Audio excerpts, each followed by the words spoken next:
যুদ্ধে জয়ী হওয়ার জন্য জনসংখ্যার প্রয়োজন হয় না, ইমানের প্রয়োজন হয়।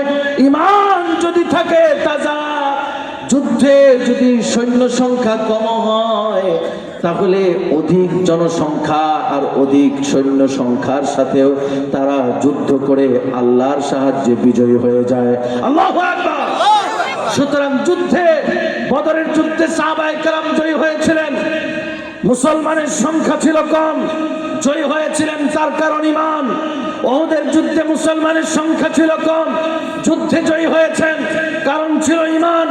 আহজাবের যুদ্ধে সাহাবায়ে কেরাম কাফিরদের সঙ্গে লড়াই করেছেন, সাহাবায়ে কেরাম জয়ী হয়েছেন কারণ ছিল ইমান। মক্কা বিজয়ে সাহাবায়ে কেরাম কাফিরদের সঙ্গে লড়াই করেছেন, আল্লাহ পাক ইসলামকে বিজয়ী করেছেন কারণ ছিল ইমান। হুনাইনের যুদ্ধে সাহাবায়ে কেরাম কাফিরদের সঙ্গে লড়াই করেছেন, সাহাবায়ে কেরামের সংখ্যা ছিল বেশি কিন্তু আল্লাহ পাক করেছেন পরাজিত। কথা কয় না, কথা কয় না। সুতরাং সিগনিফিকেন্সটা কি? ইমানদার যুদ্ধে সৈন্য সংখ্যা দিয়ে বিজয় হয় না, কামান দামান দিয়ে প্রয়োজন হয় না, পারমাণবিক অস্ত্র দিয়ে বিজয় হয় না, ইমানদার নিজের শক্তিতেও বলিয়ান হয় না। ইমানদারের বিজয় আসে ইমানে, আল্লাহর সাহায্যে। চিৎকার করে বলেন ঠিক কিনা? তারপরে অনেক বড় ঘটনা, ওদিকে আর যাচ্ছি না। হযরতে তালুত আলাইহিস সালাতু ওয়াস সালাম তার সেনাবাহিনীকে রিপ্রোচ করলেন। এরপরে জালুত আসলো, পেছনে তাকায়া দেখলেন ছোট্ট একটা সুন্দর টকবকে যুবক, নাম হচ্ছে দাউদ। দাউদের শক্তি, চাতুর্যতা, বিচক্ষণতা, নিপুণ সমর কুশলতা দেখে তিনি বিমুগ্ধ হলেন। বললেন, ও ছেলে দাউদ, শোনো, তুমি যদি জালুতকে হত্যা করতে পারো নিজ হাতে তাহলে তোমার জন্য 3টা অফার আছে। 1 নাম্বার, আমি নেতা তালুত আমার মেয়েকে তোমার সঙ্গে বিয়ে দিব। 2 নাম্বার, আমার সাম্রাজ্যের অর্ধেক তোমাকে দিয়ে দিব। 3 নাম্বার, আমার মালের অর্ধেক দিয়ে দিব। সুবহানাল্লাহ। আল্লাহ তাআলা দাউদকে দিয়ে আলাইহিস সালাতু ওয়াস সালাম তালুতকে জমিন থেকে নেস্তানাবুদ করে দিলেন। তার ওয়ার্ডার পরিপূর্ণ হয়ে গেল।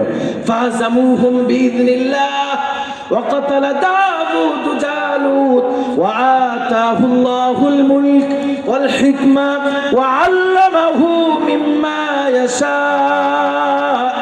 আল্লাহ পাক দাউদকে দিয়ে জালুতকে মেরে ফেললেন, আর তালুত নেতা তার কথা বাস্তবায়ন করলেন। এখান থেকে চমৎকার একটা কথা আমি আপনাদেরকে শোনাতে চাই। তালুত নেতা তার কথা রেখেছিলেন নাকি নির্বাচনের পরে ভুলে গেছিলেন? কথা রেখেছিলেন। জোরে বলেন। কথা রেখেছিলেন। নির্বাচনী ইশতেহার কেমন যেন নেতাদের একটা ফুলঝুরি, হ্যান করবো ত্যান করবে, এরপরে নির্বাচনের পরে খবরই নাই, আমার চিনেই না। কথা বলেন ঠিক কিনা? সুতরাং ফুলঝুরিতে আঘাতপ্রাপ্ত হওয়ার কোনো সময় নাই। বিদ্যা বুদ্ধি খাড়া করেন। কথা দিয়ে যারা ইতিপূর্বে কথা রাখে নাই, মুমিন 1 গর্তে 2 বার পড়ে না, তাদের মিথ্যা ফুলঝুরিতে আর পড়বেন না। যারা আল্লাহকে ভয় করে, যারা মুত্তাকি, তাদের ইশতেহার, তাদের ওয়াদায় আমরা বিশ্বাস করি, আমরা তাদেরকে নির্বাচিত করতে চাই। শেষ আলোচনার ইতি টানছি। যে তাফসীরটুকু করলাম, আমার প্রশ্নের উত্তর কি আপনারা পেয়েছেন? আমি কি প্রশ্ন দিয়ে শুরু করেছিলাম? নির্বাচন নেতা কেমন হতে হবে? জবাব দেন। আলেম 1 নাম্বার। 2 নাম্বার কি? বীর পুরুষ। বীর পুরুষ হতে হবে। সুতরাং সামারি টেনে আমি এখন চলে যাচ্ছি। হযরত এখানে এসেছেন, কথা বলবেন। আমি আপনাদের কাছেই থাকি, শ্রীপুর আহসানিয়া সেন্ট্রাল মসজিদে আমি জুমা পড়াই। সুতরাং আমার থেকে আপনারা আরো অনেক শুনতে পারবেন। হযরতের জাদুমাখা কণ্ঠ থেকে আর বয়ান শোনার তৌফিক নাও হতে পারে। সুতরাং নেতা হতে হবে যিনি বড় আলেম। মূর্খদেরকে আমরা কখনোই নেতা বানাতে পারি না। নেতা হতে হবে যিনি আলেম। অশিক্ষিত, গণ্ডমূর্খ, শিক্ষার দুশ্মন, নকল করার সুযোগ তৈরি করেছে যারা, তাদেরকে নির্বাচিত করব না। আলিমদের পক্ষে থাকবো। হাত উঁচু করে আল্লাহরে দেখান। এই গেল 1 নাম্বার। 2 নাম্বার কোয়ালিটি কি ছিল? কথা বলেন। বীর পুরুষ। পুরুষকে আপনারা ভোট দিবেন? নেতা বানাবেন? যারা 17 বছর 53 বছর জেলখানায় বন্দী ছিল, ইন্দুরের গর্ত ছিল, একটা এটাও করতে পারে নাই, এটাও ছিঁড়তে পারে নাই, ওইটাও করতে পারে নাই।